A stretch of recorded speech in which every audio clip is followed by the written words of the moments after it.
Hello, my friends. I don't know what to say. I don't know how to start this live stream. I do have lots of thoughts, but I really don't know where to start. I'm confused. I think a lot of people are.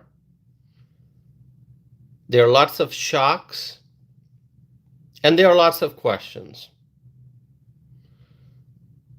If you have any thought on where I should begin, you can let me know. Because I'm really confused. Election night 2025. And it's a night full of shocks. My friends, it's a very disappointing night for the Republicans in Virginia, for the Republicans in New Jersey, for the Republicans in New York, for the Republicans in California. Very sad outcomes. If you ask me, Tausif, how would you describe the election results? I'm just going to say sad. Real sad. Now I can go into details, which I likely will, which is why I'm doing this live stream. But in one word, I'm going to say it's sad. Very sad. In New Jersey, major defeat for the Republicans. Mikey Sherrill, the Democrat, won the election. The Republican candidate, Jack Ciattarelli, he has lost. And what is really shocking, my friends, is that Jack Ciattarelli lost by a very big margin. Very disappointing. My friends, I've always said that I'm going to share with you the truth. I've always said that I'm going to share with you the facts. I've always said that I'll give you my honest opinion. I'll give you an accurate analysis.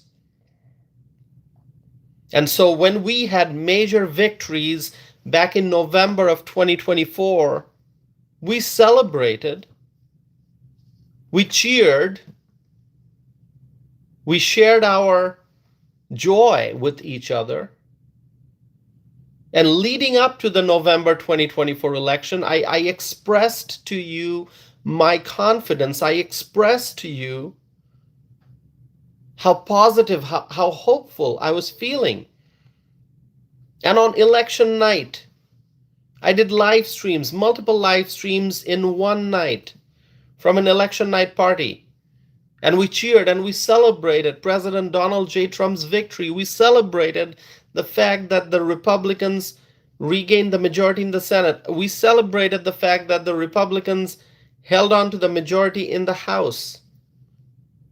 Back in November 2024, my friends, we celebrated, we cheered. But tonight it's different. It's election 2025. And I don't see any reason to be happy given the election results tonight. So when it's bad news, I'm going to share with you. I'm going to tell you bad news. No sugarcoating. I'm simply giving you the accurate information. It's a very disappointing night for the Republicans in Virginia, in New Jersey, in California, and New York. In Virginia, a very big defeat. Abigail Spanberger, the Democrat, has won. Winsome Earl Sears, the Republican, has lost. And even a bigger shock than that, I think, is the Attorney General's race in Virginia. There was a lot of attention on that race. The Attorney General's race. And that was also very, very disappointing. My friends, I'm looking at the election results right now. I'm looking at the results. The numbers are being updated. And I have no idea how Jay Jones won and Jason Miyares lost. I just don't understand it. My friends, share with me your thoughts. The Attorney General's race in Virginia. I was hoping that Jason Miyares would win, but shockingly, Jay Jones won. The Democrat won. And you think these are shocking? Well, the biggest shock came from New York City. Zohran Mamdani, communist, has been declared the winner. Andrew Cuomo, another Democrat running in the race, but running as an independent, Andrew Cuomo, decades in politics that he spent. Andrew Cuomo spent decades in politics. And all of that experience, all of those contacts, all of those, allies that he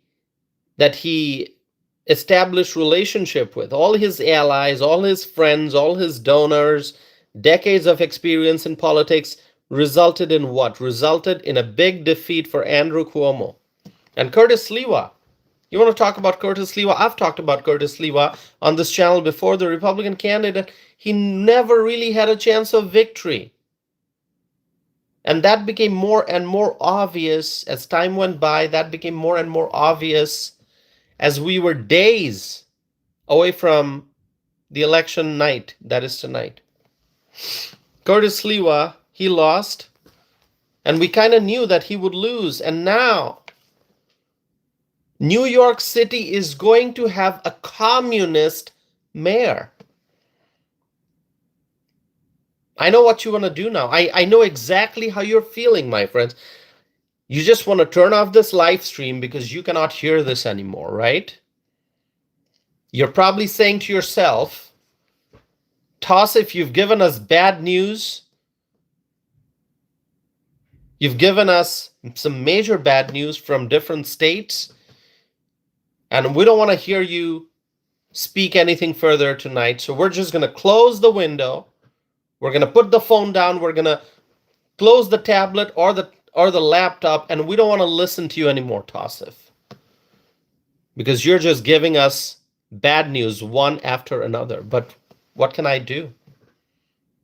This is the reality that we're facing tonight. This is the landscape in Virginia. This is the political landscape now in New York City. A communist has become the mayor. New York City, a city built on capitalism. A city that was created by those who believe in capitalism. Now that city has elected a communist for the office of the mayor.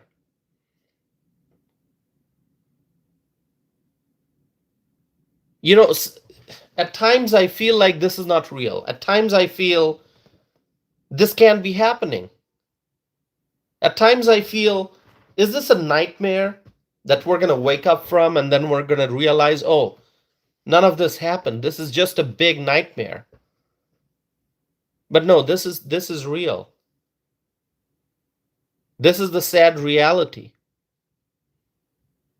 In New York, a communist has been elected to the office of the mayor. Now, before we get into the discussion of Zohran Mamdani, let's talk about the New Jersey race. I know there's a lot we can say about Zohran Mamdani and the race in New York City and what happened and what's going to happen going forward. We're going to discuss that, my friends. But first, let's go next door to New Jersey.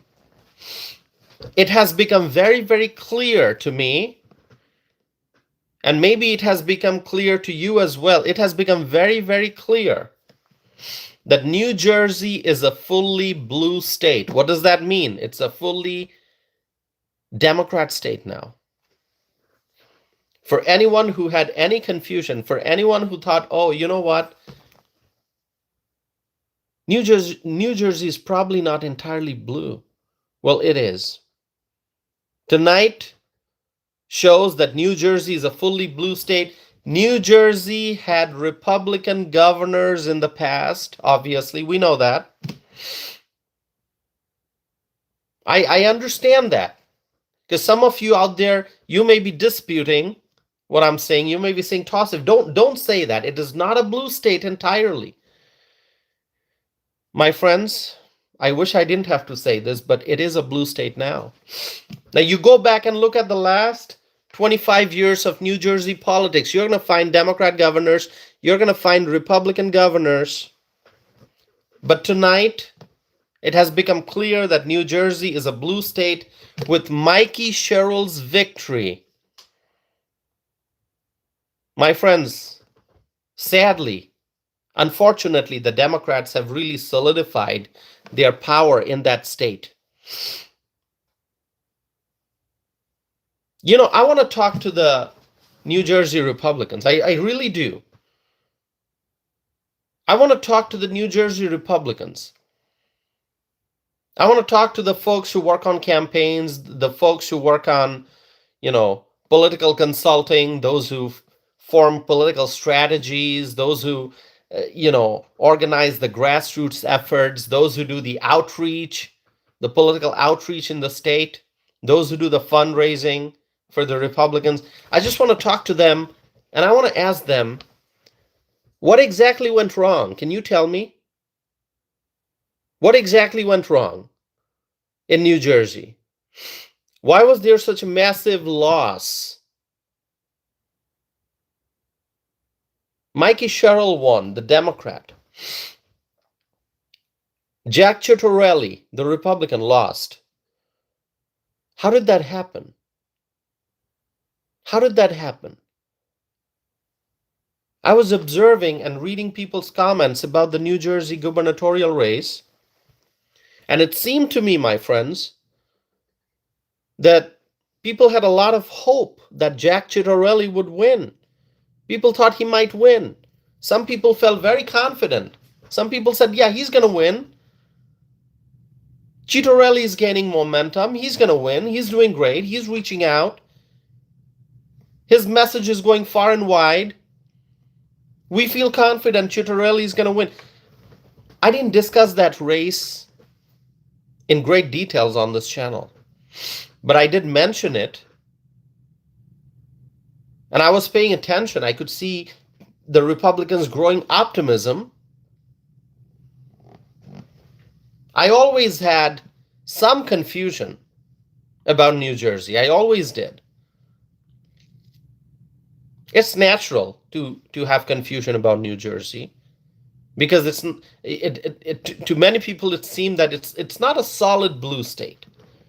Because as I said, once again, look at the last 25 years. There were Republican governors in that state.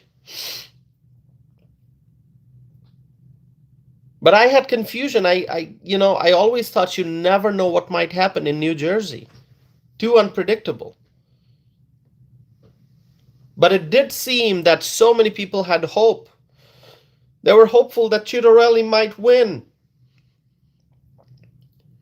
And some thought that maybe Ciattarelli won't win, but he's going to get real close.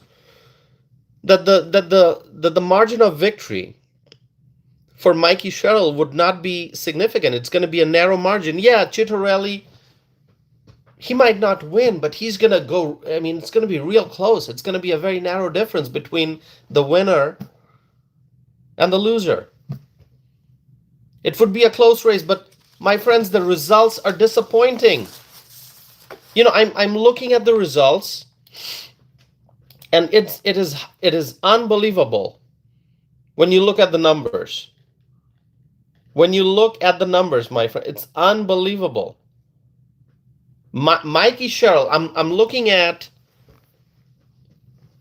the data that's coming in, and I'm seeing that the polls are closed, the votes are 95% in. So 95% in means, most of the votes, almost all of the votes have been counted. Not 100%, but 95%. And I'm looking at Mikey Sherrill's percentage, and she got 56.2% of the votes as of now, with 95% of the votes counted. 56.2% of the votes. And Jack Ciattarelli got 43.21%. I can't believe those numbers. I can't. It is so shocking to me. It is so shocking. I want to ask the Republicans in New Jersey, do you believe those numbers? So shocking. What went wrong? What went wrong? How did so many people out there think that Ciattarelli was going to win? And the results ended up being so disappointing that I am speechless right now. I'm probably just going to close this window and not continue. I'm like, we're done. Is there anything left to discuss? If it would have been, let's say, 51-49 or even 52-48, maybe a 2 percentage point difference, or maybe, a 4 percentage point difference, we would say, okay, it was a great performance. We did not win, but it was a great performance. Maybe we can build on this performance and do better next time. We got great momentum. Let's do better next time. Let's figure out why there's this 3 or 4 percentage point difference and how we can make that up. But what are we going to do with this 56.2% for Sherrill and 43.21% for Ciattarelli? It's more than a 10 percentage point difference, more than a 12 percentage point difference. What are we going to do? That's why I want to talk to the Republicans in New Jersey. All you folks who did the campaigns, you did the grassroots organizing, you did the outreach and the TV ads and forming the strategy. Where did things go wrong? Can you explain?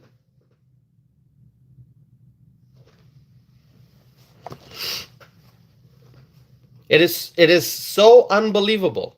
I don't know what the final percentage is going to end up being, but if the votes are 95% in, the final results are pretty much going to look like what they are looking like right now. 56.2 for Sherrill and 43.21 for Ciattarelli. How did we end up in this situation? All the New Jersey Republican strategists, what were you guys doing? Where was the shortfall? Where was the deficiency? Was it in grassroots organizing? Was it in fundraising? Was it in just connecting with voters, outreach? Did you do a lot of door knocking? Were you visible as you were campaigning? What went wrong exactly? Because the Republicans cannot afford to lose in this manner, like we're seeing in New Jersey.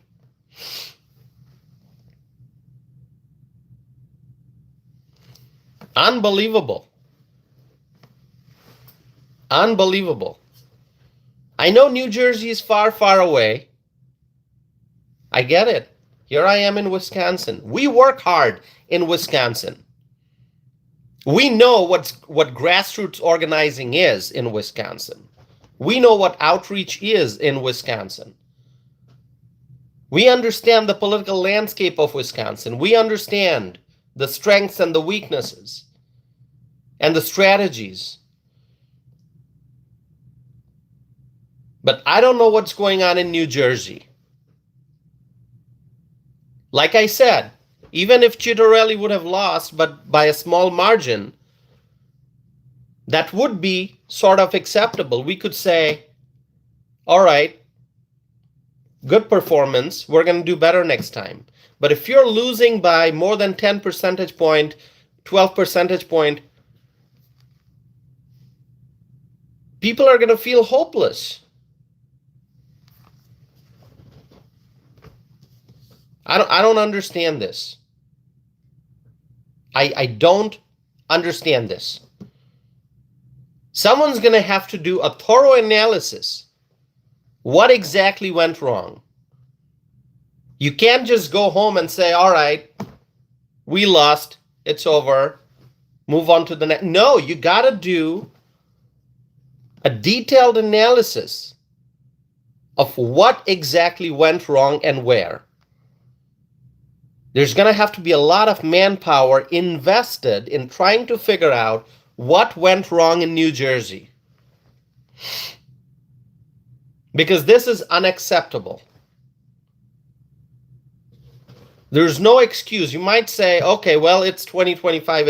It's an off year. It's not the regular presidential year. It's not the regular, midterm. It's an odd numbered year. So what? That's the reality you live with, and you plan accordingly.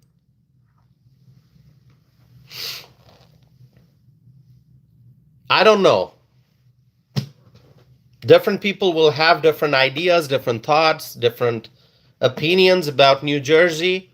But this is something that many people thought that we could win. Yes, the polls were showing that Ciattarelli is still behind.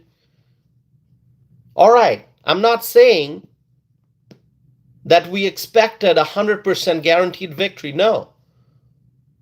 If the results would have been, as I said, now I'm repeating, 51-49. Okay, great. 51-49. We lost by a narrow margin. That's all right.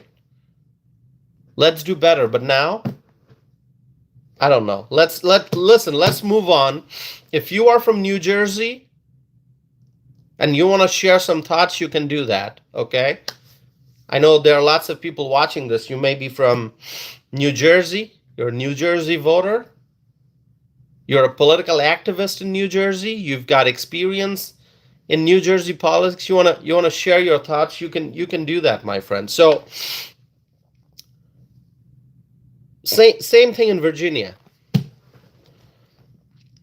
I remember 2021. I remember election night 2021 in Virginia when Glenn Youngkin had that glorious victory. By the way, I think I've always thought, and I still think, that Glenn Youngkin is really an awesome leader. Okay? Really a wonderful leader. And just an overall, I think he's great. Okay? But anyway, Glenn Youngkin was not on the ballot. But I remember Glenn Youngkin's amazing victory in 2021. Sent shockwaves across the country. People were watching as Glenn Youngkin stood there victorious. 2021, 4 years ago. Time flies. And we said, that's it. If Republicans can win in Virginia, we got great momentum. And he did great. You look at Glenn Youngkin's political record, look at his accomplishments in Virginia, he did great. So he did his job. And now, 2025, we look at the results, and we lost in Virginia. We lost. Where did we lose the momentum? What happened? What went wrong? Same question. I'm looking at the updated numbers here. The gubernatorial race, more than 96% of the votes in. Spanberger, the Democrat, is at 57.52%. Winsome Earl Sears is at 42.28%. Oh my God.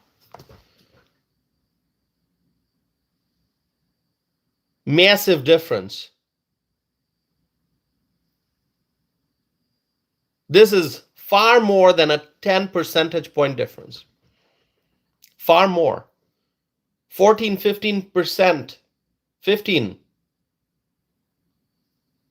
percentage point difference between Spanberger and Earl Sears in Virginia. A massive loss in a gubernatorial race. And I'm looking at the Attorney General's race, Virginia. Jason Miyares lost, but he still managed to get 46.5% of the votes, with 96.53% of the votes in. Miyares got 46.5%. Jones got 53.1%. Still a big difference, but it's not a 10-point difference. Yes, it's a loss, but the difference is smaller than what we are seeing in the Virginia gubernatorial race and the New Jersey gubernatorial race. So Jason Miyares performed much better. In fact, what is so interesting, and I don't know how this is possible, but as I am looking at the raw numbers, I'm looking at the raw numbers, not percentage, nothing, just total number of votes counted. I'm looking at those numbers, and with more than 96% of the votes in, the Republican Attorney General candidate, Miyares, who's the incumbent also, he got more votes. The Republican Attorney General candidate in Virginia got more votes than the Republican gubernatorial candidate in Virginia. So Miyares, Attorney General Miyares, got more than 1.5 million votes, and Winsome Earl Sears got less than 1.5 million votes. Okay? She got 1,443,000 votes. 1,443,000 as of now. And Miyares got 1,570,000. Huge difference. So clearly, Jason Miyares outperformed.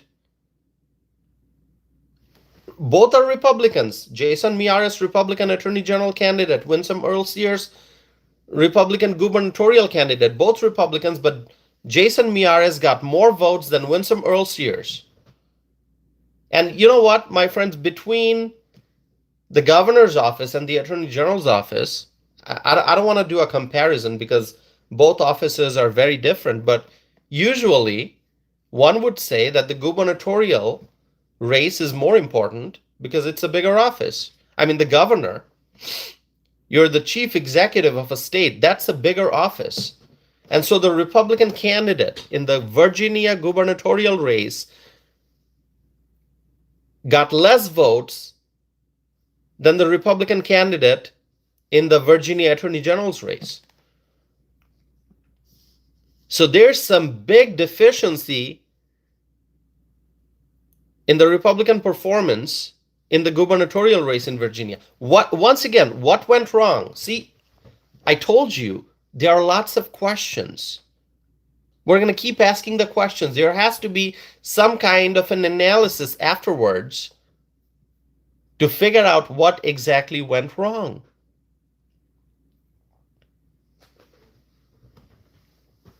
Three major losses: New Jersey gubernatorial, Virginia gubernatorial, Virginia Attorney General, and of course the Virginia Lieutenant Governor too. We lost that one too. So just in Virginia, going into election night, the governor is Republican, the lieutenant governor is Republican, the attorney general is Republican, and in one night, we lose 3 seats just in Virginia. We lose 3 seats just in Virginia in one night.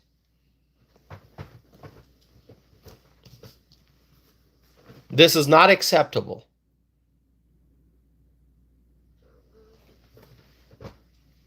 Big loss. Big loss. It's a sad day in Virginia, my friends. By the way, if you're here, please subscribe. You know, it's almost like it's taking me back to 2018. You know why I say that in 2018? 2018 was a year in Wisconsin, November 2018, midterm election.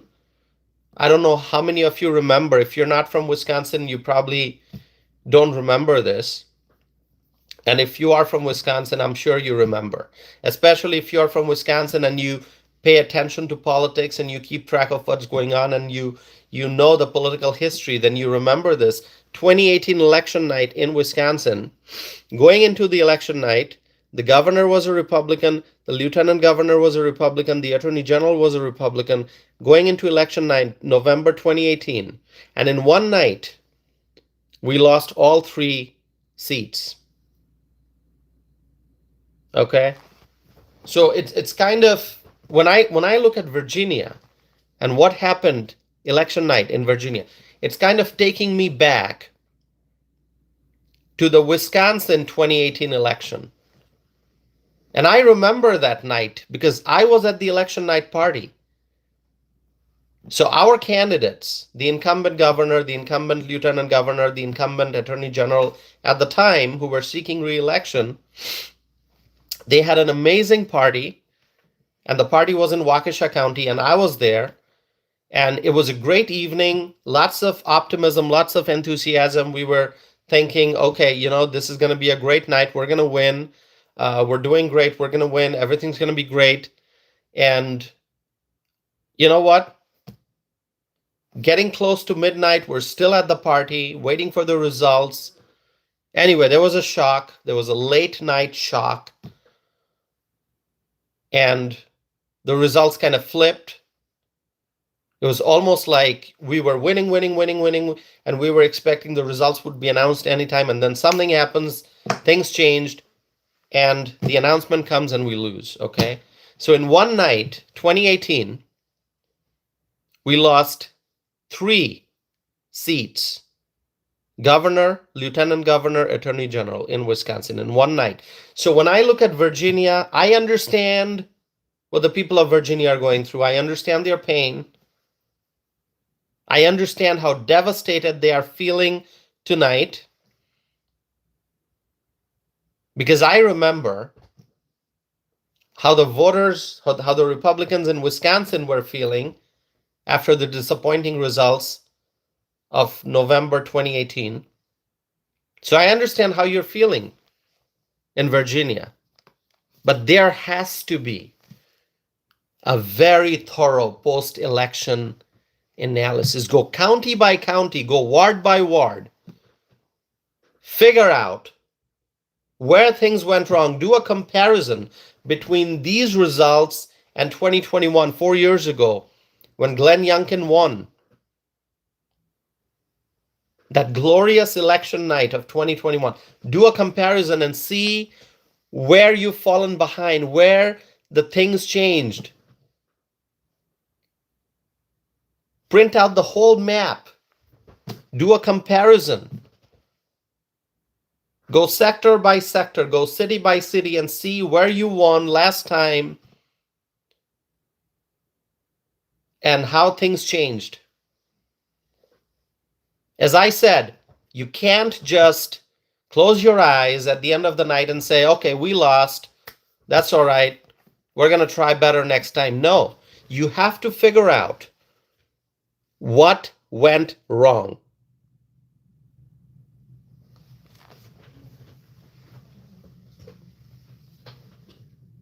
Big shock. And I don't even know what to say about New York. Talked about New Jersey, talked about Virginia. What am I going to say about New York? We knew in New York that the Republican candidate is not going to win. Curtis Sliwa was so far behind. We knew he was not going to win. But there was a question whether Andrew Cuomo would be able to defeat Zoran Mamdani. Whether Andrew Cuomo, leading up to the election day, whether he would be able to gain enough momentum to defeat Zoran Mamdani. It came down to this being a competition between two Democrats. Two Democrats. That's right. Andrew Cuomo running as an independent, but he's a Democrat. He just embraced that independent label just for this election to be on the ballot. But he's a Democrat. And Zoran Mamdani, he's a Democrat too, but he's not just a Democrat. He is a communist.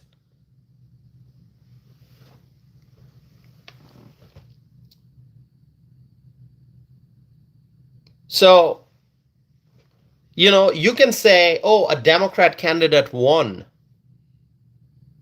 But you can also say that a Democrat candidate lost in the New York City mayoral race. And if you observe carefully, if you understand the political dynamics very thoroughly, what you're going to find out is that Cuomo is a bigger Democrat than Mamdani. Cuomo is not a Democrat who became a Democrat just recently. Cuomo is a decades-old Democrat. Cuomo comes from a family of Democrat. He comes from a political family. He spent decades in government, in politics. He's been around. So he's a more established Democrat than Zoran Mamdani. And so if you're going to say, oh, it was a Democrat Party victory in New York, but it was also a Democrat Party loss, you got to keep that in mind. The establishment candidate did not win.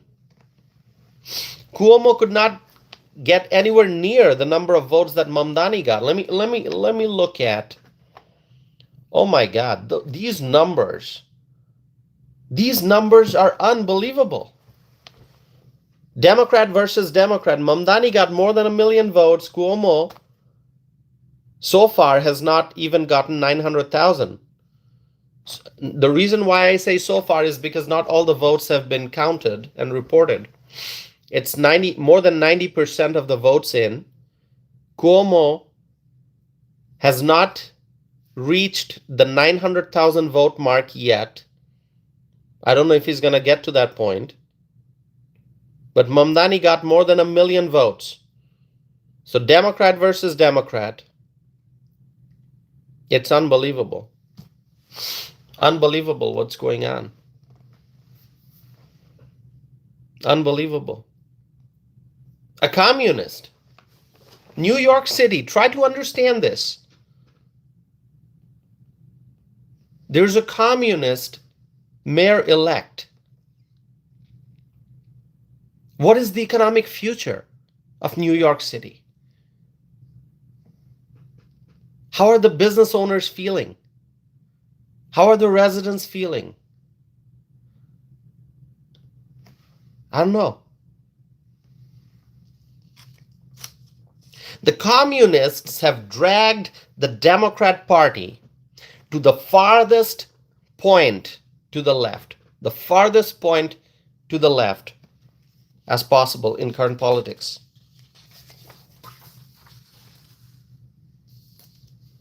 My friends, there's one thing you can say, that the Democrats lost. The Democrats lost their party to the communists. The Democrats, tonight in New York City, the Democrats have been defeated because the communists have taken over the party, as the results from New York City show. Communism is spreading in the Democrat Party like a wildfire. Communism is spreading. It started as a small spark. It started as a small flame, and now communism is spreading like a wildfire in the Democrat Party. and all the establishment folks in the Democrat Party. All those Democrat Party politicians who've spent decades in politics, they don't know what to do. Even if they want, they cannot extinguish this fire of communism that is taking over, that is spreading in the Democrat Party. How are they going to extinguish this fire of communism?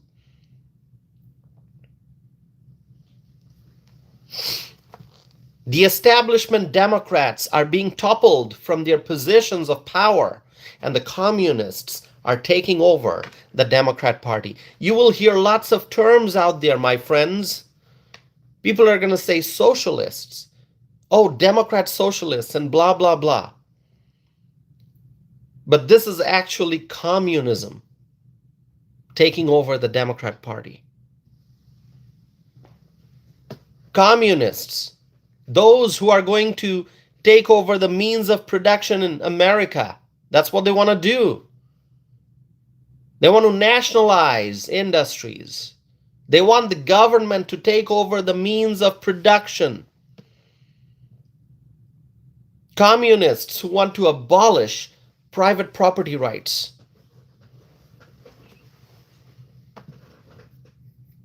This is so scary. I hope you're paying attention to the words that I'm saying, my friends. The communists, they want to abolish private property rights. You want to pursue the American dream? You want to pursue success? You want to have real estate? You want to have land? You want to build a house? The communists, you know what they want to do? The communists want to end all that. They want to abolish private property rights. The communists want to suppress freedom. They want to penalize success. The communists, they want to abolish the path that leads to the American dream. And I don't know what else to say. I'm so shocked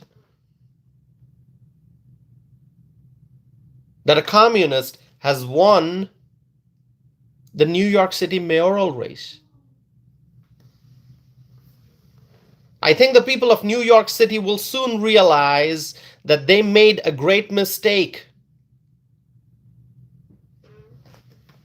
I am shocked that people did what they did. I'm shocked that so many people voted for Zohran Mamdani. Why? What was the decision-making factor?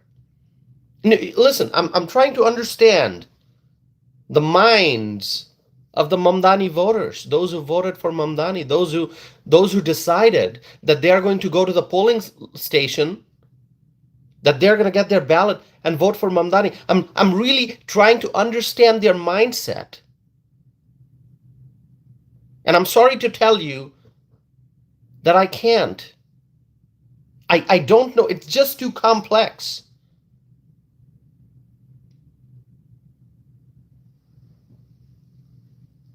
What kind of decision-making process did the Mamdani voters follow? Why did they vote for a communist in New York City? Am I going to try to read people's minds? It's just too complex. It is too complex.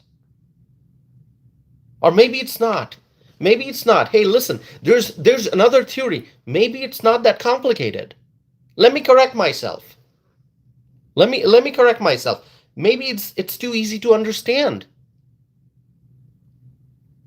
why people voted for Mamdani. Maybe it's not complex. Maybe it's just linear, very simple. Here's a theory.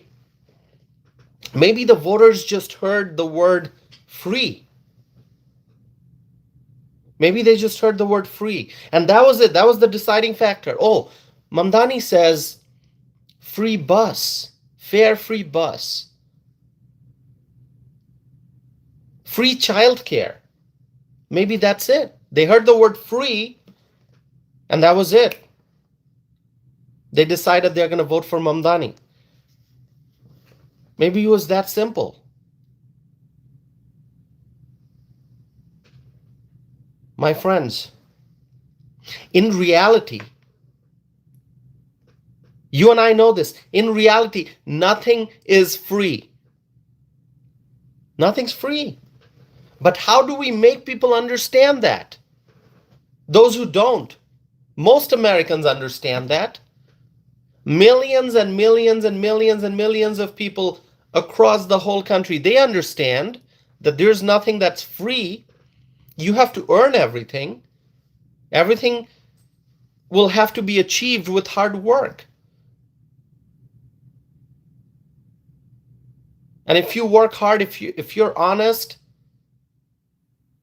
you will earn the fruits of your labor.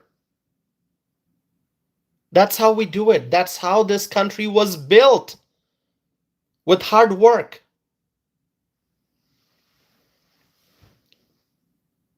But if people are making their voting decisions based on which political candidate utters the word free,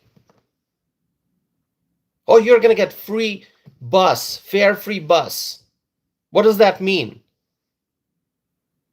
You're going to get access to a service, a bus service that's free?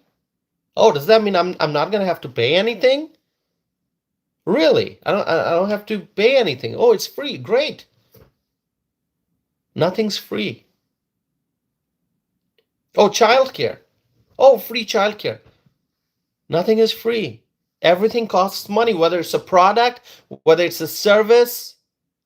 Everything costs money. Nothing is free, my friends. But how do we make those people understand this? Those who don't want to understand it, those who don't. There's one thing we know for sure, that the word free is very powerful in politics. And politicians on the left-wing politicians, they have used this word free so much. It's unbelievable. And in doing so, they did spread a false message. Whenever the people on the left, the politicians on the left, the Democrats, whenever they say free, it's misleading, it's false. Democrats will say, oh, free college. Well, no, college is not free. Oh, free healthcare. Excuse me? Free healthcare? No, it's not free. How can it be free? If you're going to a hospital, at the hospital, the staff over there, they're taking care of you, they're treating your illness, it's not free. The facility itself is not free. The hospital, the lights, the heat, the air conditioning, everything, it costs money. The hospital itself was built with materials that cost money. It takes money to run the hospital day to day. It costs money. So how can services be free? A clinic, same thing, can be free. A doctor who has been to medical school, a doctor who got the undergraduate degree, then went to medical school, got the medical degree, did fellowships, did residency, a doctor who's treating you, that's labor. How can that be free? The nurses, they have to spend a lot of time earning education, getting their degrees, getting their training. And when they work, they get salaries and wages. So how can their services be free? It can't. There's nothing called free healthcare. But the Democrats will use that term, free college, free healthcare. Who teaches classes in the colleges? Professors, instructors. They get paid. They get salaries and wages because they have to be educated They have to go through training to be able to teach in a classroom. So how can college be free? The folks who are working in the college, those who are teaching, the administrative staff, they're working, they are earning salaries and wages. So the education that you get in an educational institution cannot be free. Free buses. How can a bus be free when a bus is using fuel? Or if it's an electric bus, which I think is very fancy. The left-wing folks love it. Oh, they love electric buses. If you just mention, oh, electric bus, and you see the excitement in their face. Oh, electric bus, how amazing. Okay, what electricity also is not free. Electricity has to be produced. Nothing's free. Fossil fuel, not free. Electric bus is not free. So Mamdani might say fare-free buses. So it means you're going to use the bus service. You're not going to pay, but somebody has to pay. Maybe it's not you, but it has to be. Somebody is paying for the bus to be operated. Free housing. How can housing be free? Free this, free that. So this is the term that the Democrats use a lot. You can look across different campaigns. Oh, we're going to go free college. We're going to do free that. That's how they try to get people's votes. Because there are voters who listen to the word free and they say, oh, that's the candidate I'm voting for. I want all that free stuff. I don't want to pay. But it's misleading. It's false. There's nothing that's free. My friends, who's going to tell? Who's going to tell the Mamdani voters? Someone's paying for everything. It's not free. And we see the impact of the word free in the New York City mayoral election. Zohran Mamdani used the word free, got more than 1 million votes. Unbelievable. Unbelievable. Unbelievable, my friends.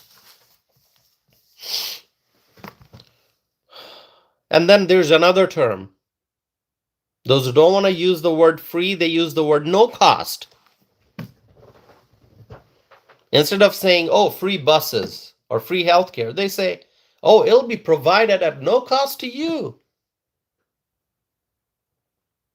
You'll get this, no cost. We're going to get you this service. We're going to get you access to this amazing service. Guess what? At no cost to you. But who's paying for it? Somebody's paying for it. The American taxpayers?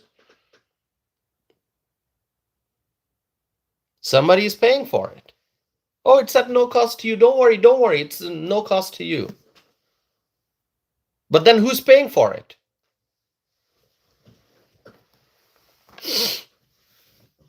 There's likely going to be increase in taxes and fees to cover the cost of the free stuff, all the stuff being provided at no cost, no upfront cost. But you know what? People end up paying for all that through higher taxes, higher fees.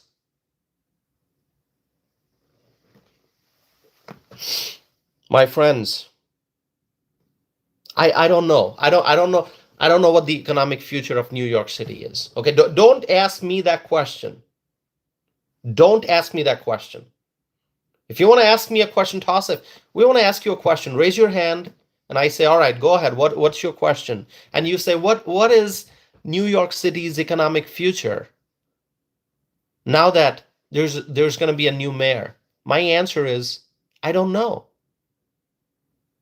I don't know.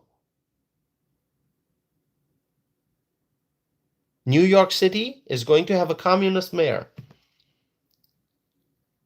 So if you want to know what the economic future of the city is, I don't know. I guess we'll find out. But I do know one thing. Many businesses are going to pack up and leave. Many small business owners are going to say, that's it. We're not going to keep our business in New York City because we cannot operate in a city where the mayor is going to be a communist. We can't do that. We're going to pack up and go. Many residents are going to say, we came to New York City for a better life, to raise a family. It's a great city, but the city has gone downhill because of woke policies, because of the far left policies. We can't take it anymore. Bill de Blasio was a poor performance mayor. Eric Adams was a poor performance. He's a poor performance mayor. And now there's going to be a communist, Zoran Mamdani. That's it. We're going to relocate. We're going to go to Texas. We're going to go to Florida. We're going to go to other great states. There are many. We're going to go to South Dakota. People will move. We're going to go to Tennessee.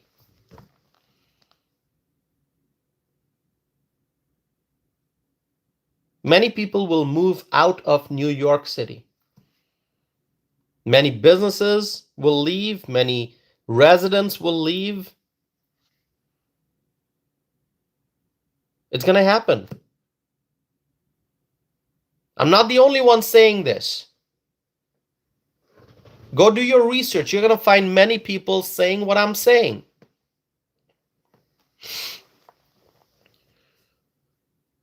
What are your thoughts, my friends? Anyone here from New York City? Let me know in the live chat. Anyone here from New York City? Let me know in the live chat. By the way, those who have not subscribed yet, will you please subscribe? I would appreciate it. Go ahead and subscribe. Be a part of this community of freedom-loving people.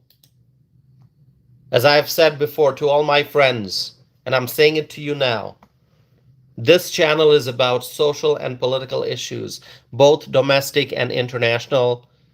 The goal is to discuss the issues that impact us, the issues that affect our society. And the goal is always to present facts, to present accurate information, to highlight important data, important statistics, to have an honest analysis of current affairs. And that is what we do on this channel. I started live streaming back in January of 2024. It's getting close to 2 years. And it has been a great honor to see so much of support for this channel. So many new friends from all over the world tuning in and subscribing and staying connected and participating in the live chat. So if you have not subscribed yet, please do. That's how you stay connected. I appreciate each and every one of you. So let's continue. I'm not done yet. Just wanted to take a little break because I've been talking for an hour, exactly an hour. And you understand. You understand that this is a serious matter. This is a serious matter. I don't know what the economic future of New York City is, but I do know that many businesses will leave, many residents will leave. Now, you may ask me, I know some of you are thinking that. You're saying, Tausif, since you've been following the news, did you listen to Zoran Mamdani's speech, his victory speech? No, I did not. I did not. You're going to ask me why, Tausif? Why did you not watch his victory speech? Well, I don't know. I didn't feel like. I didn't feel like. Will I watch the replay at some point? Maybe tomorrow, maybe day after, maybe. Maybe I'll just watch the highlights. I don't know. There's really nothing to hear at this point. What am I going to do listening to Mamdani's victory speech? What am I going to learn? Is there going to be some great information there, some revelation, some amazing fact? I don't know. He has been talking about his policies, his positions, what he supports, what he does not support. What new information am I going to get from Zohran Mamdani's victory speech? Whatever comes next will come next. I don't know. I don't live in New York City. I don't. I care about the city. I love New York City because it is an American city. When you look at these big cities in America, these are cities that people from all over the world, they look at New York City. And so if New York City is doing well, it's a great impression.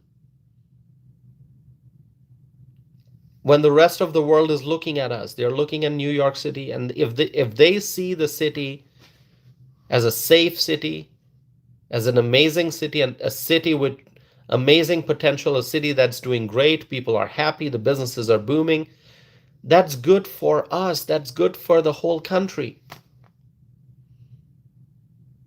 But if New York City is going through crisis, if New York City is experiencing a mass exit of businesses and residents, that's going to be bad. It's going to be a bad impression when the world is looking at New York City.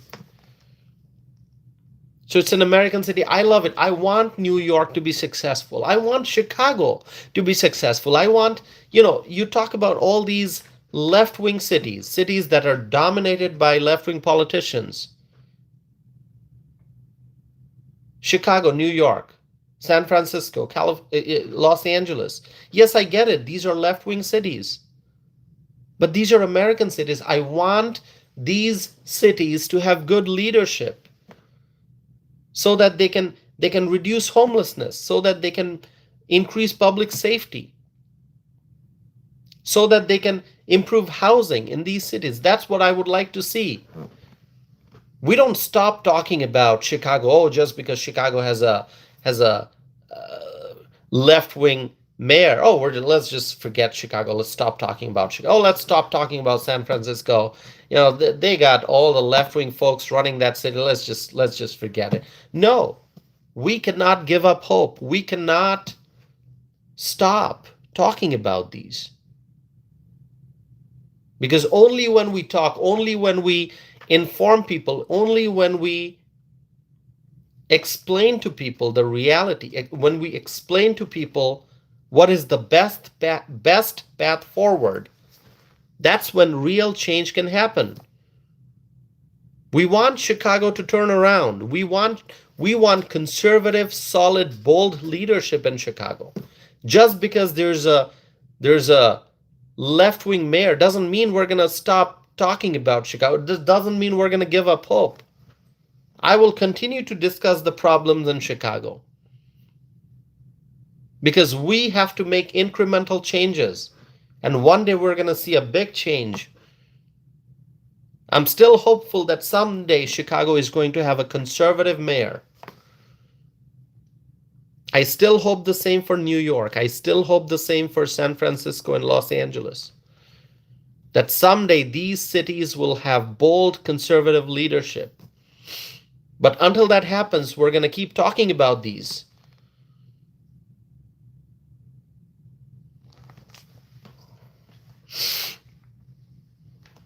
My friends, share with me your thoughts. And subscribe if you have not done so already. Please do. Subscribe and be a part of this community. Subscribe to stay connected.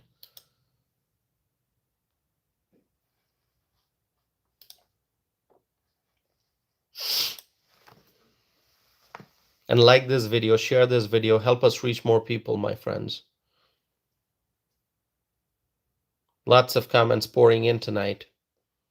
I know people have a lot to say. Different reactions.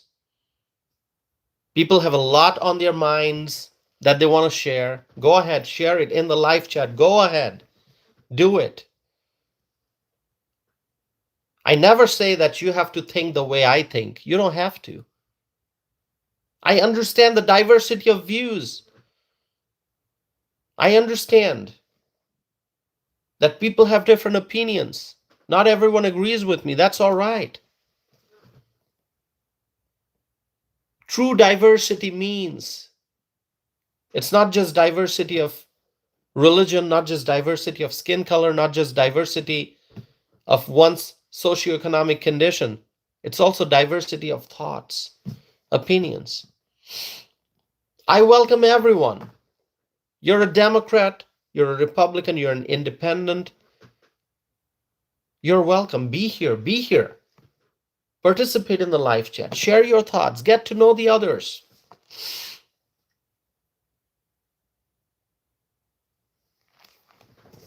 My friends, many people will stop visiting New York City now. Many people who had probably planned to go to New York City for vacation. Many people who probably thought they're going to go explore New York City, spend some time there, go sightseeing. Many people will reconsider. They might say, you know what? Probably not a good idea. Many people are sad. People are sad tonight. People are extremely sad.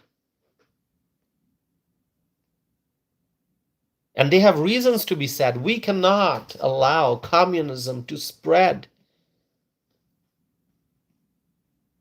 And a communist mayor has been elected in New York City. My friends, I don't know what to say. I think the next 4 years will be quite challenging for the city of New York. As businesses and residents leave, as tax revenues fall, what's going to happen? Tax revenues will fall. When people leave, when businesses leave, tax revenues will fall. And then what's going to happen? We know what's going to happen. When you put left-wing politicians in charge, what do? They increase taxes. They raise taxes and fees. So when the tax revenues fall, it's going to prompt these left-wing politicians to increase taxes and fees, which will lead to greater hardship for the people of New York City. And it might lead to an economic downward spiral. It's a serious matter.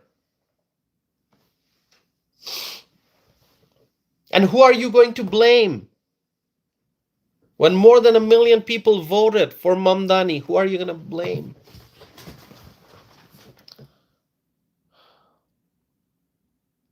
I don't know what to say.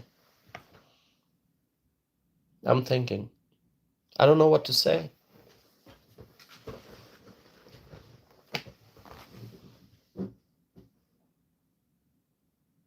My friends, share your thoughts with me.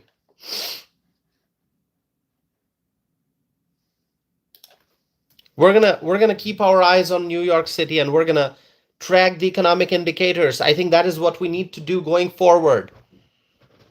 We're gonna have to closely monitor the economic indicators to understand what's changing in New York City. We have to pay attention to the workforce data.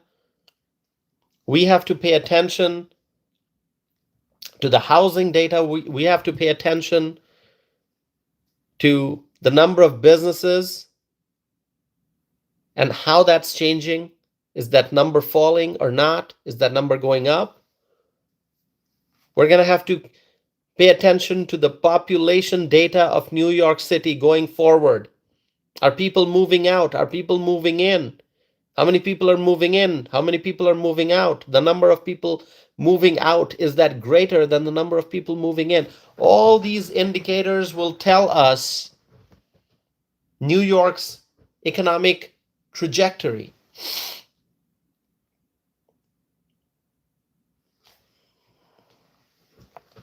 We will closely monitor the economic data coming out of New York City, because a communist mayor is now going to be in charge. And I still cannot believe it every time I say it. Every time I say a communist mayor is going to be in charge in New York City, I just say to myself, did I just say that? Is that real? Is this real?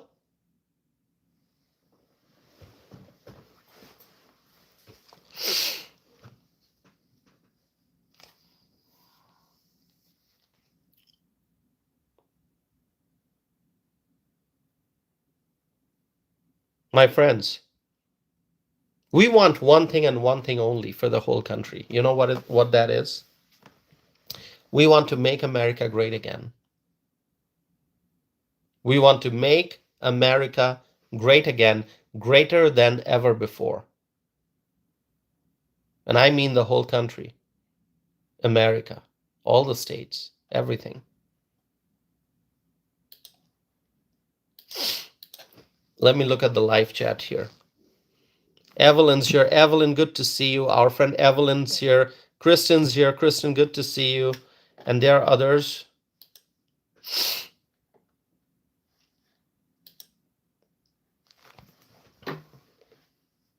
My friends, please subscribe if you have not done so yet.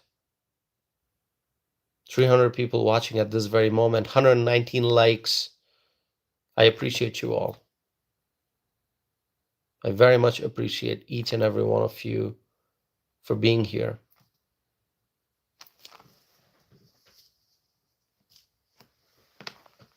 Can we talk about California? Did you notice that we haven't talked about California yet tonight? I'm taking a break, but we have to talk about California. It's not just Virginia, it's not just New Jersey, it's not just New York City.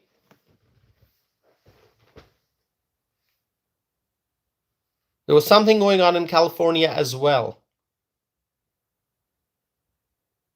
Are you ready to discuss that?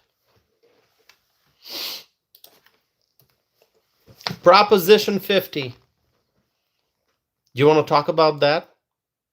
There's someone from Sacramento, okay.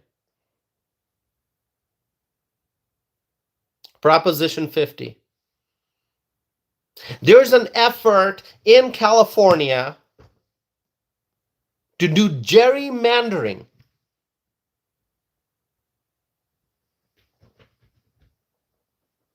The Democrats, they specialize in gerrymandering. They want to gerrymander even more than they have done before. This is not the first time that the Democrats want to engage in gerrymandering. They've been doing this for a real long time. But they want to put the gerrymandering on steroids. They want to gerrymander on top of all the gerrymandering. And hence, Proposition 50 that the Democrats put on the ballot. And this is just an effort to gerrymander and to take congressional seats away from the Republicans in the state of California. Because the Democrats, they want to increase their seats in the House of Representatives. And they want to gerrymander. They want to redraw the maps. They want to redraw the lines. They want to be creative with how they draw the lines. And that they want to do it in a way that makes it more unfair. More unfair. Edwin's here. Edwin, good to see you.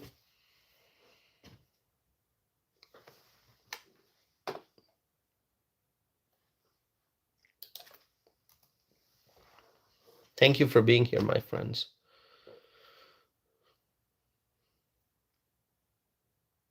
They're trying to get more congressional seats in California. The Democrats want. Because the Democrats, they're desperate. And they want to capture the House majority in 2026. November 2026, the midterm election. That's when, I mean, it's going to be a high stakes election. The future of the country is going to be determined based on the election results. And what the Democrats are trying to do is to capture the majority in the House. And for that, they want to gerrymander so that they can get some more seats in California, House seats. And that was what this Proposition 50 was all about. And bad news, the Democrats have succeeded with regard to this Proposition 50. The Democrats have succeeded.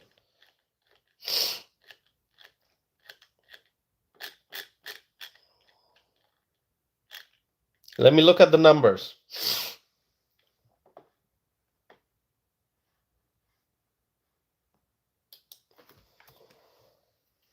Let me look at the numbers, my friends. Give me 1 second.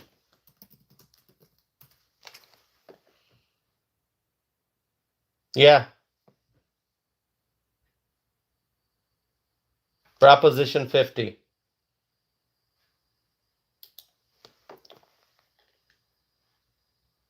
The yes votes have won. Proposition 50.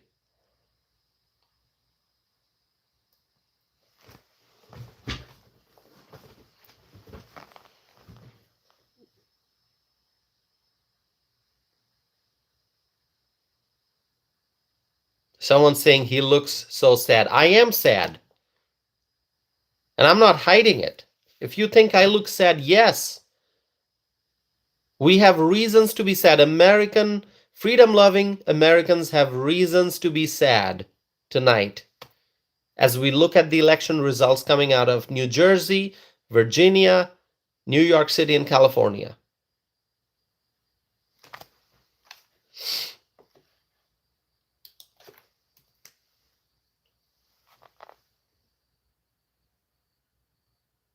Lots of comments.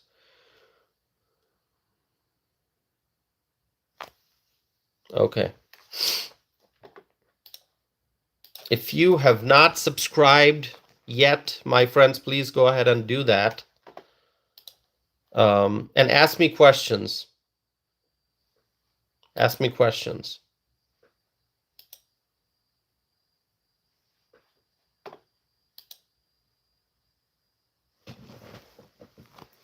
You know, I look at the live chat window because the comments are moving so fast. It's kind of hard to keep track. But I'll try my best to answer a few questions. Let's see. Ask meaningful questions, okay?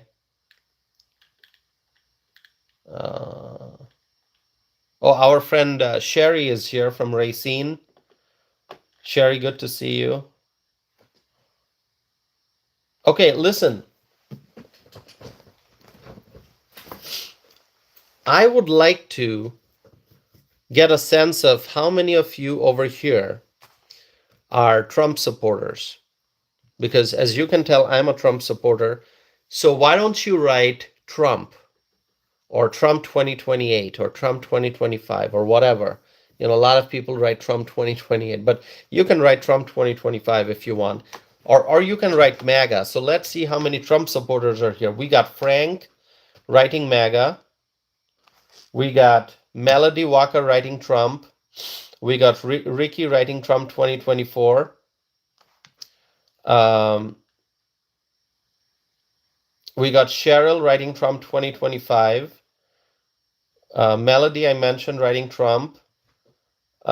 We got Mike supporting Trump. Ricky, I mentioned your name.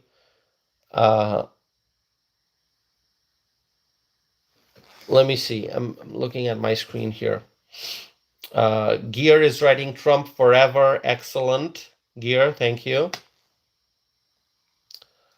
Who else? Is it Weber? Weber saying Trump. Frank is saying Trump.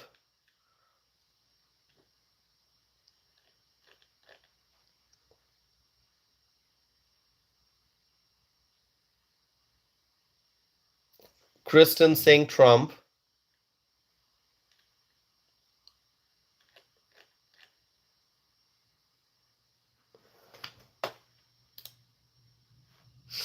All right. Frank is saying TTTT, which means Tosif tells the truth. Thank you, Frank, for writing that. I always try to tell the truth. It's always the goal.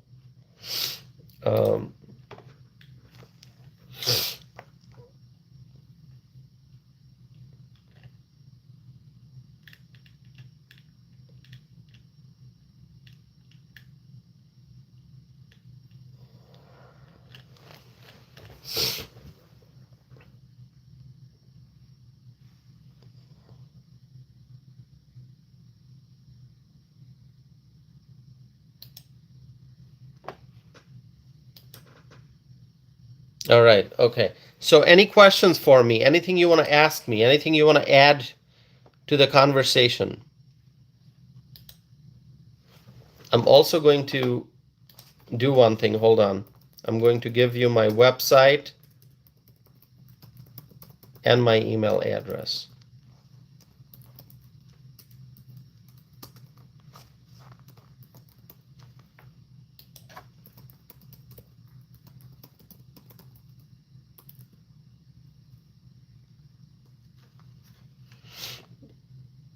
I'm going to give you my website and my email address. And I have pinned that message to the top of the chat screen. So because I see lots of new viewers here, anyone who wants to know more about me, you want to read my bio, you want to read my blog, you would like to read my published opinions in different newspapers, you can find all that information on my website. And you can also email me. By the way, my email inbox is right here. It's open. So if you email me now, I'll be able to see it. It might be a great idea for people to email me right now, because I'm trying to read the questions in the live chat window and the comments move so fast. So what would be nice is if you email me now, as I have my inbox open, and then I can look at a few questions maybe and try to answer them. That might be a much more effective way of answering your questions. Okay, so go ahead, email me if you want to. You don't have to if you don't want to. Eve is asking where I'm from. Originally I'm from Bangladesh. I'm from Bangladesh, okay? Born and raised in Bangladesh. I came to the United States as a legal immigrant, and I became a United States citizen. I'm a naturalized American citizen, and I live in Wisconsin. Any other question? Let's see.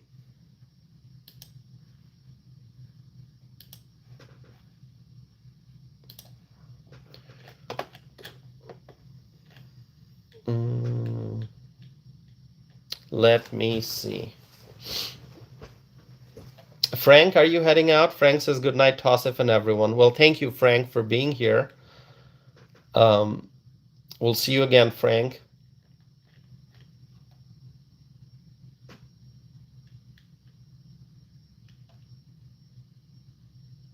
Okay, someone's asking, what makes you support Donald Trump? Okay, great question.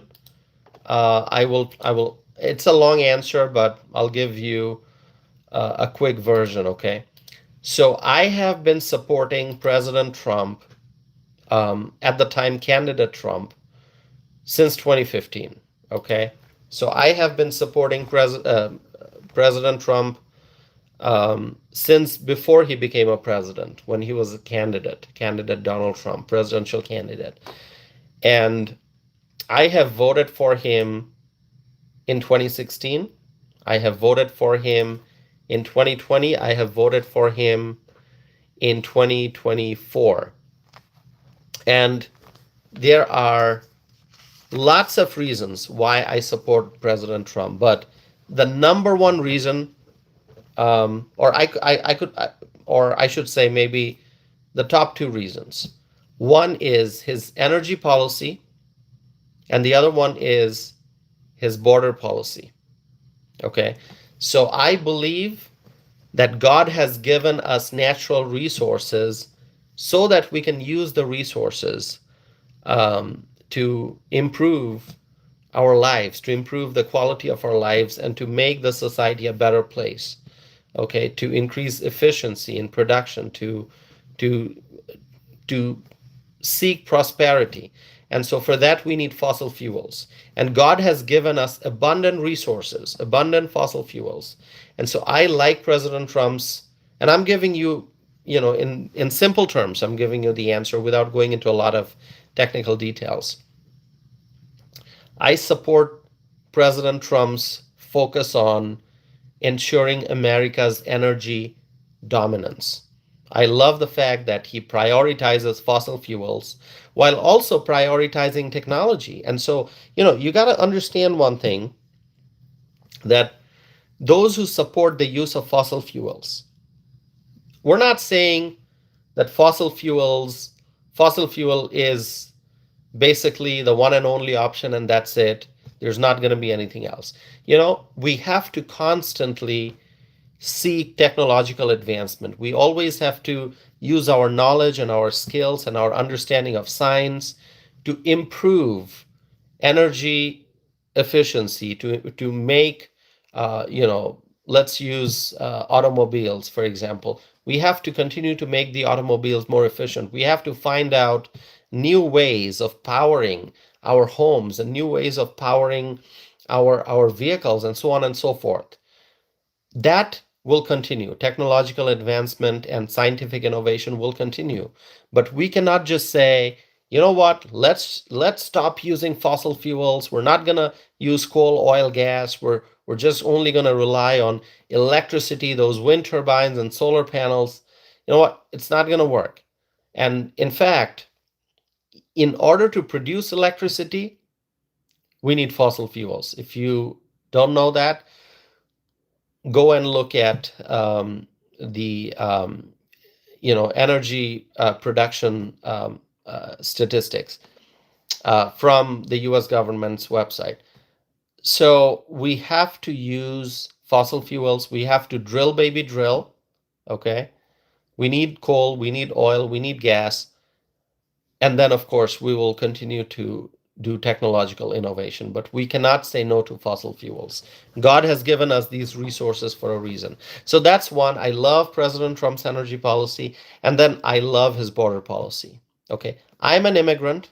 I'm a legal immigrant. I came here after completing proper paperwork. I followed the law. I followed all the rules and all the regulations. I waited in line. I basically, in a nutshell, came to the United States legally through the proper process. Okay, requires time, requires patience, requires a lot of hard work, but that is the right way to do it. And then I earned my citizenship. I earned it. I became a naturalized US citizen by living a proper life, by being a law-abiding individual and working hard, got my education. I have an undergraduate degree, I have a master's degree, worked hard, still do, paid taxes, still do, and I became a US citizen. That makes me proud. So I support immigration through the legal process. I want people to come to the United States legally. I don't want illegal immigration. I want illegal immigration to stop. I don't want people just crossing the Rio Grande and entering the United States and expecting all kinds of free stuff. I don't want that. And so that is why I support President Trump, because he secured the border and He is protecting America, and also he is making sure that people are able to come in legally through the legal process. So I support President Trump's border policy. I support mass deportation because those who have broken our laws, they need to face the legal consequences of their actions. And so deportation, we support. I support President Trump's policy. And so energy and border, I gave you two examples, and there are so many other reasons why I such strongly support President Trump. Okay. Any other questions? I gave you a long answer, but still it's not long enough. I could talk more. Anyone else? Questions for me?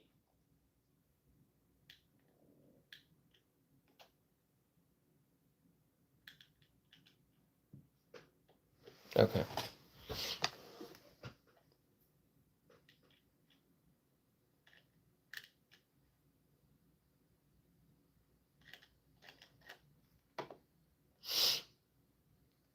Brad is here. Brad, good to see you. Thanks for being here, Brad. Okay.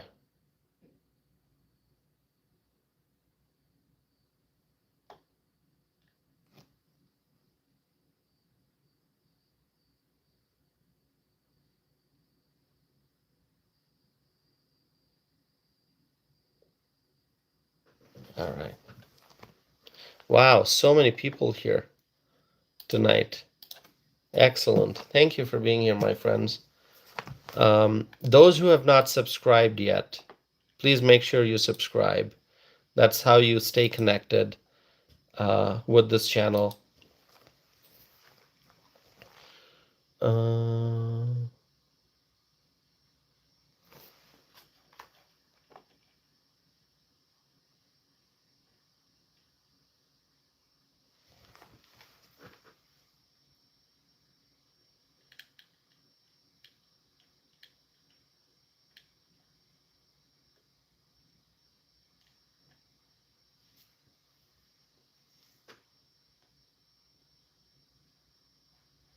Yes, President Trump is the president of peace.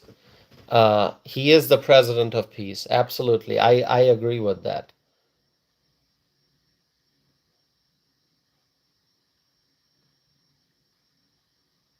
He is the peacemaker. And I know you agree with me. So many people recognize this. Even those who disagree with President Trump on other issues, they recognize, the people on the left, they may not admit this, but they recognize that President Trump is the peacemaker.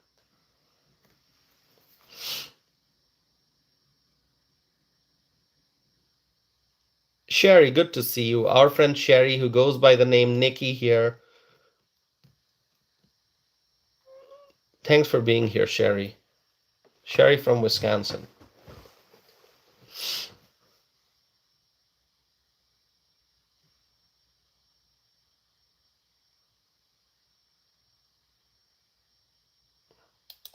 Okay, I want to get to know you all. Maybe not each and every person, it's not possible.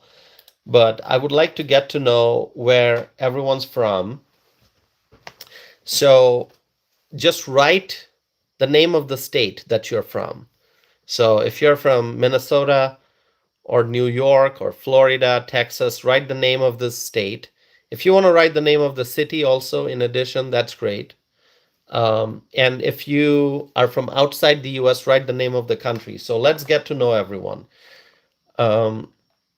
We got 777 from Illinois, Ford from California. We got Bentley from New York City. We got Melody from New York. We got Sherry, who's writing Hawaii. But Sherry, I know you're not from Hawaii. You're from Racine, Wisconsin. I know that. You mentioned that before, Sherry. Sherry's writing Hawaii. Okay. Edwin is from Kansas City, Missouri. Phil is from New Jersey. We got, is it Martin? Martin from the Netherlands. Okay. All right.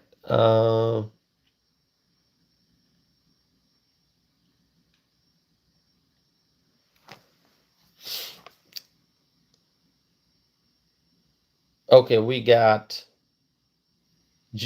Julio is saying Julio is from Pakistan. Okay, that's from far, far away. Pakistan. Okay.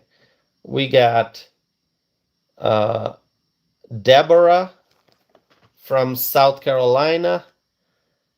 And give me 1 second, my friends. Give me a second here.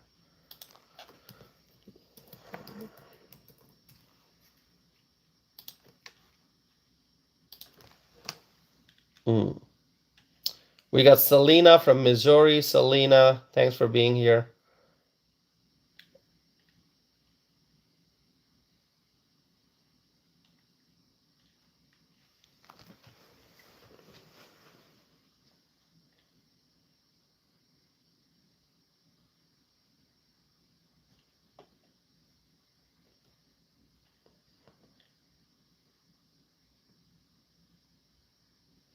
All right.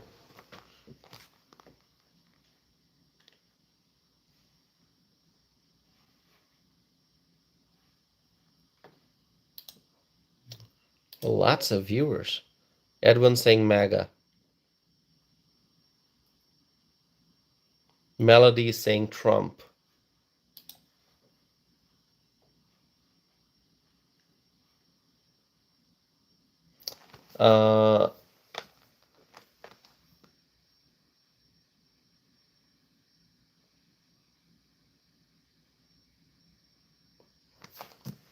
Okay, someone's saying dislike. You want to dislike this live stream?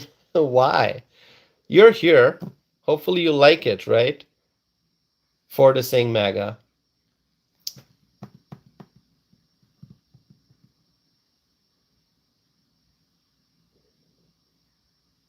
Deborah saying Trump's my president. Absolutely. Trump is everyone's president, Deborah. Even the Democrats who don't like him. Trump is their president too, right?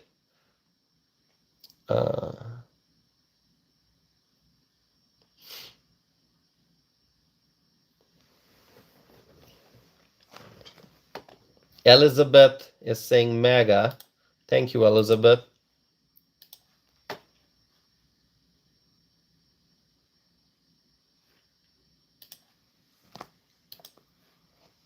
Let's see if I got any emails. Let's see if anyone has emailed me. Send meaningful questions, okay? If you email me, please make sure that the questions are meaningful. Not no spam, all right?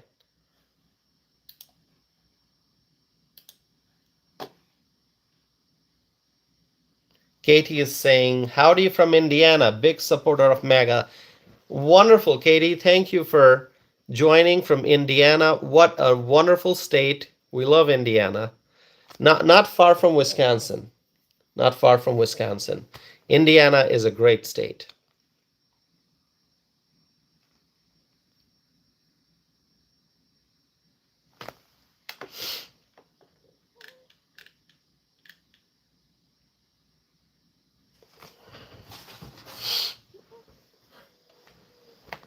Michael is saying Trump is all of our president.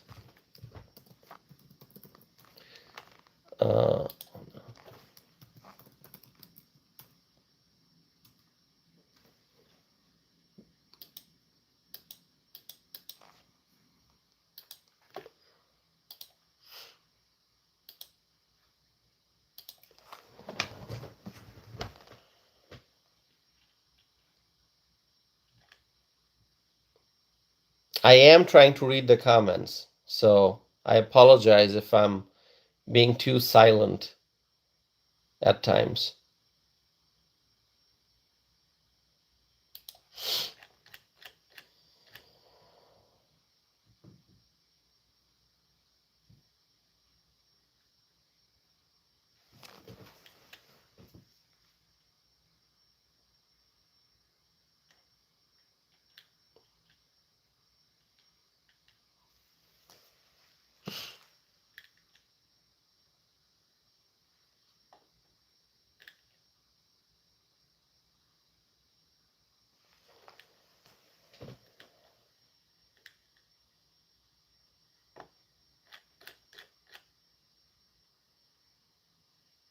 Michael Linton is saying, thank you for your common sense channel. Thank you, Michael. That's always the goal, uh, to to talk about things that are logical and reasonable. We all want common sense. We want that in our leadership, whether you're electing a mayor, a city council, state assembly representatives, if you're electing members of Congress, if you're electing a governor, if you're electing, other officials for different offices, you want them to follow common sense.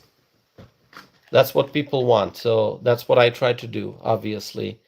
Um, if you look at the woke left, they don't have common sense. But we, the freedom-loving Americans, we do have common sense.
Okay, someone's commenting on my hat. What's wrong with my hat?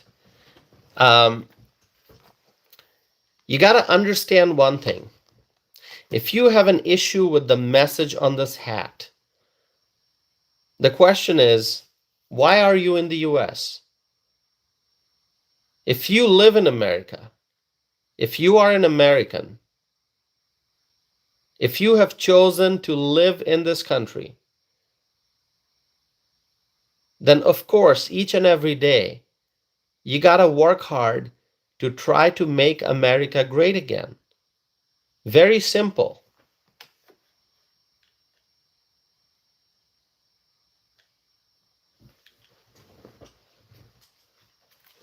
Very simple. This is not a controversial message. This is a simple message. If you love the United States, if you want to live here, if you want to raise a family here, if you want to be employed in the United States, if you are investing in the United States, then you got to work hard to make the United States great again, make America great again. Very simple. I don't know why people, just because Donald Trump came up with this very simple common sense message, and the left-wing folks out there, they don't like Donald Trump, so they don't like the hat. But keeping politics aside, this is a message that we can all agree with. Make America great again.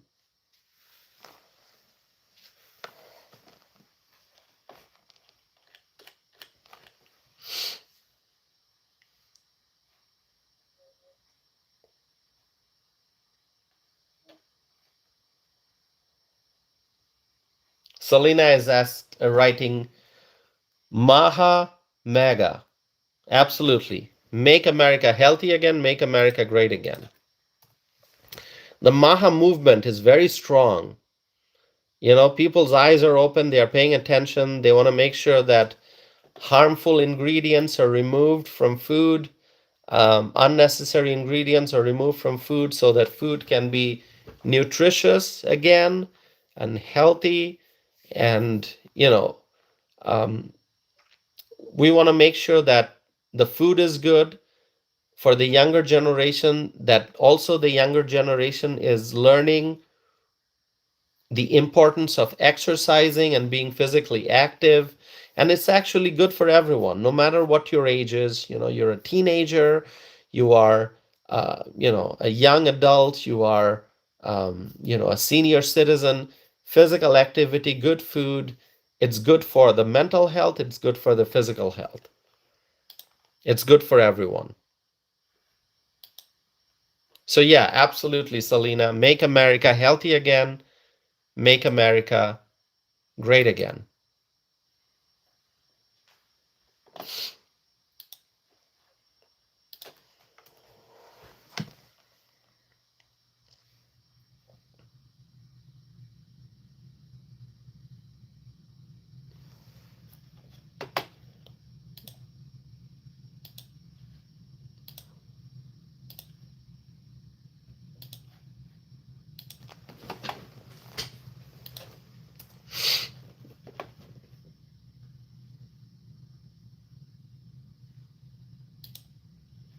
All right, let's see.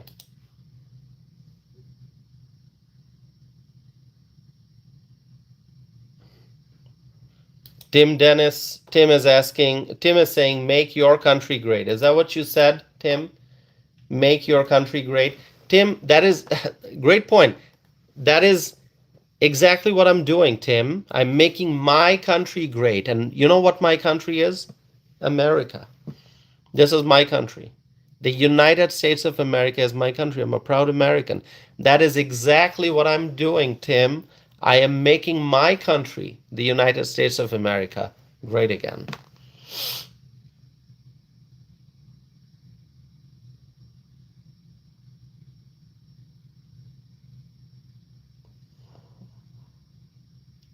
Bernard is writing, proud to have you. Thank you so much, Bernard. Thank you. I appreciate that very, very much.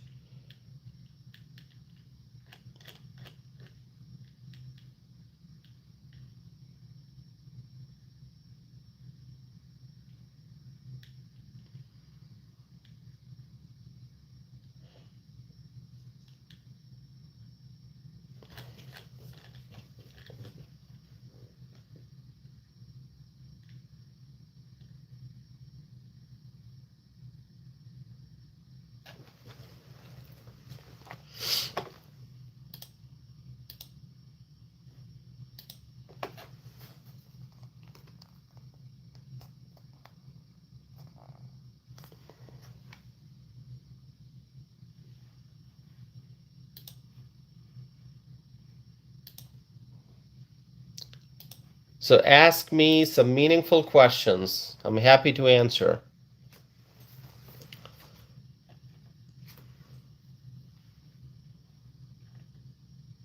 By the way, for those who are new here, I just want you to know that as we head towards the 2026 midterm election, I'm going to be doing electoral analysis. This is something that I did before the November 2024 election last year.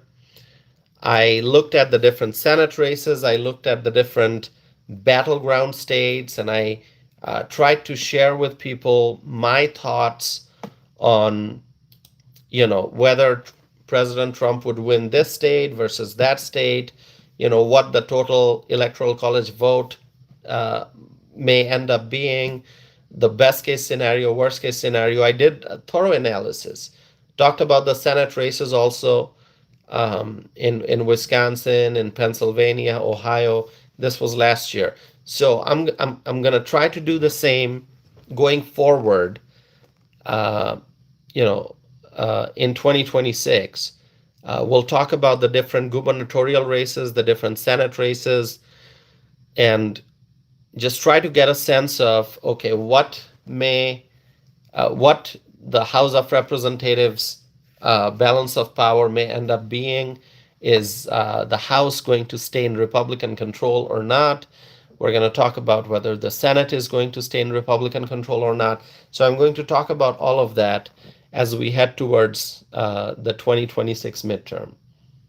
So what I would strongly recommend is that you subscribe and stay connected to this channel so that when we start having those discussion, you can participate in the live chat.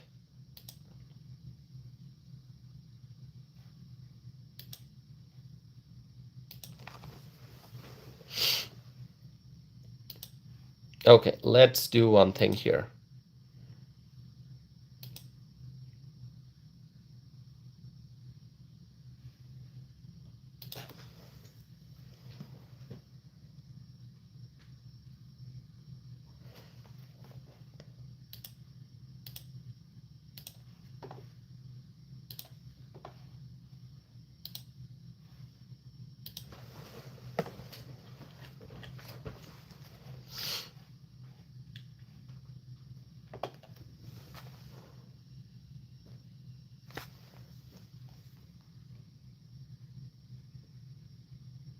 Okay. Questions you want to ask me? Go right ahead.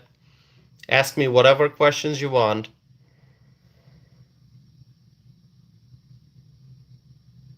Go ahead. Ask me questions, my friends.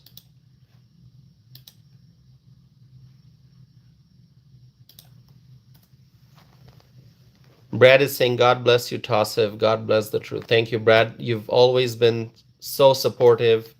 I'm grateful for your support, Brad. For those who are here, if you want to ask a question, you can subscribe and then ask the question in the live chat.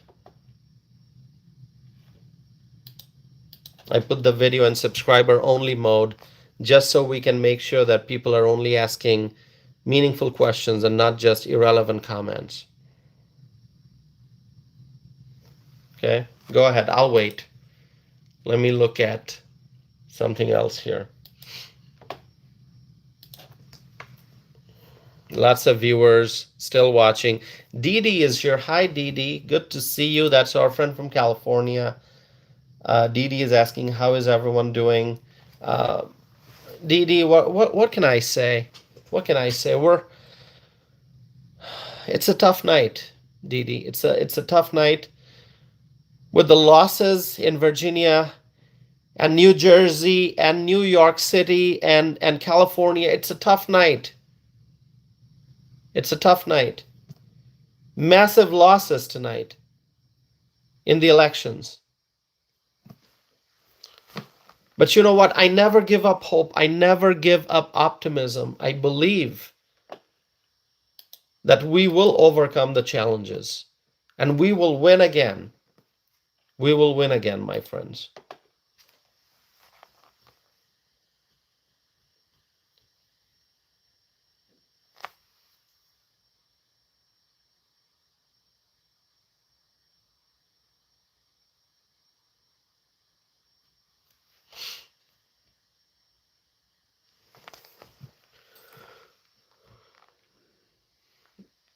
Okay.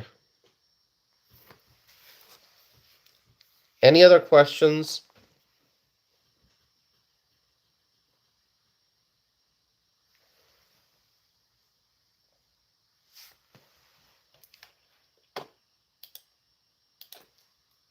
Go ahead, my friends.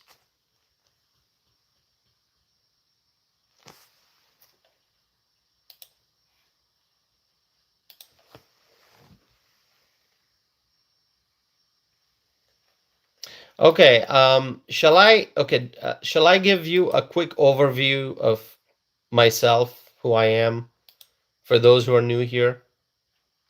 If you let me know, I can do that. You want to know a little bit about me? Just like maybe in a few sentences?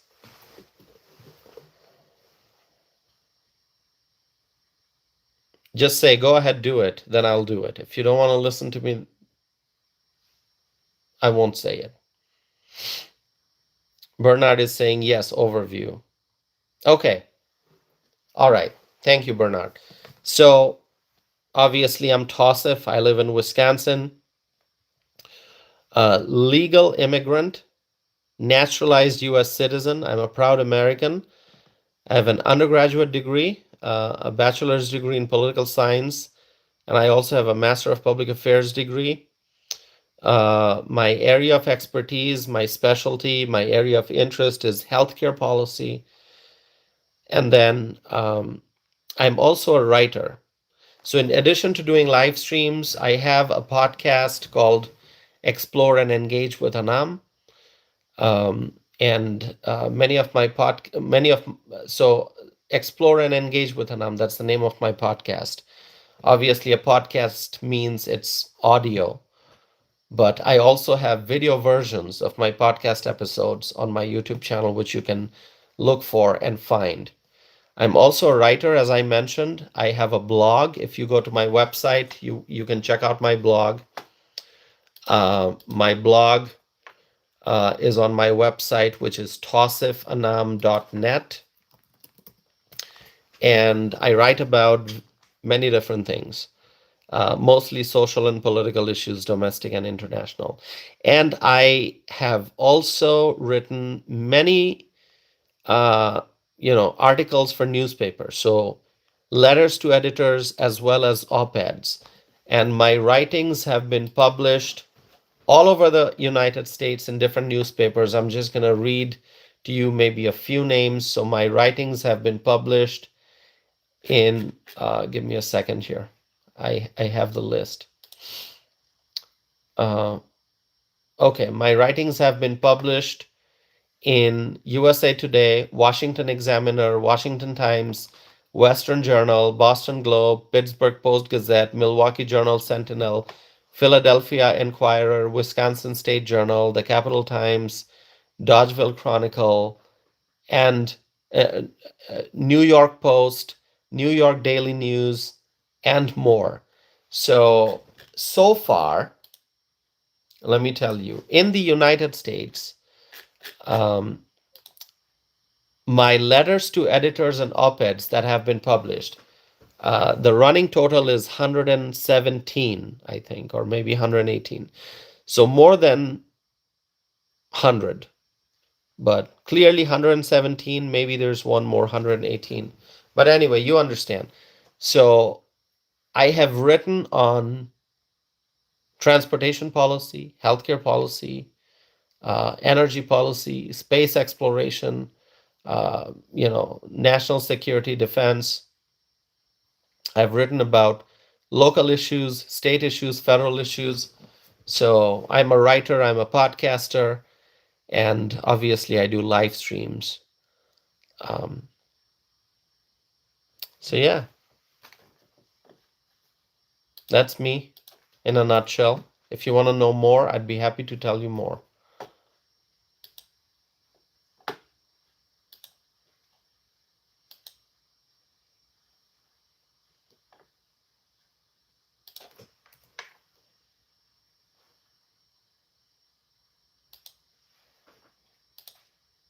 Okay. So I guess let's do one thing. Let's wrap this up. I appreciate you all.